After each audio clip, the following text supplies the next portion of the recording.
তাপপ্রবাহের এই দম বন্ধ করার সময় শরীর যেন ভেতর থেকে শুকিয়ে যেতে থাকে। ক্লান্তি, মাথা ঝিমঝিম, অস্বস্তি সব মিলিয়ে এক অদৃশ্য চাপ সৃষ্টি হয় শরীরে।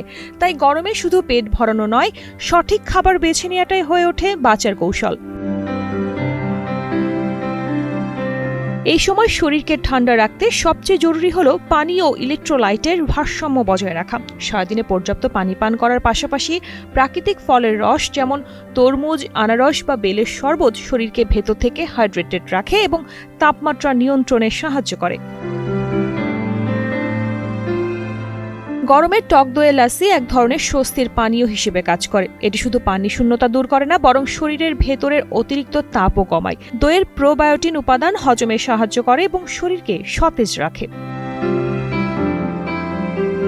এক্সট্রিম মশার কয়েল প্ল্যান্ট ফাইবার দিয়ে তৈরি, তাই সহজে ভাঙে না, সুগন্ধিযুক্ত ও নিরবিচ্ছিন্নভাবে জ্বলে। ডেঙ্গু, চিকুনগুনিয়া বাহি সহ যে কোনো মশার বিরুদ্ধে দেয় এক্সট্রিম সুরক্ষা। খাবারের ক্ষেত্রে হালকা ও সহজ পাচ্য রান্না বেছে নেওয়াই ভালো।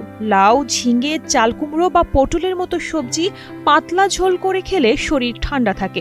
একইভাবে ছোট মাছের ঝোল প্রোটিনের চাহিদা পূরণ করে, কিন্তু শরীরকে ভারী করে না।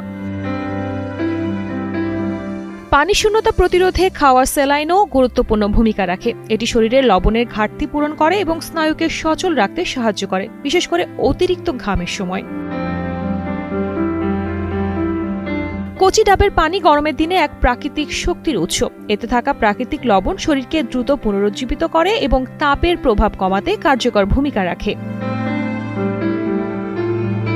সব মিলিয়ে গরমে সুস্থ থাকতে হলে খাবারে চাই সতর্কতা। এটাই হতে পারে এই মৌসুমে নিজের যত্ন নেওয়ার সবচেয়ে সহজ উপায়।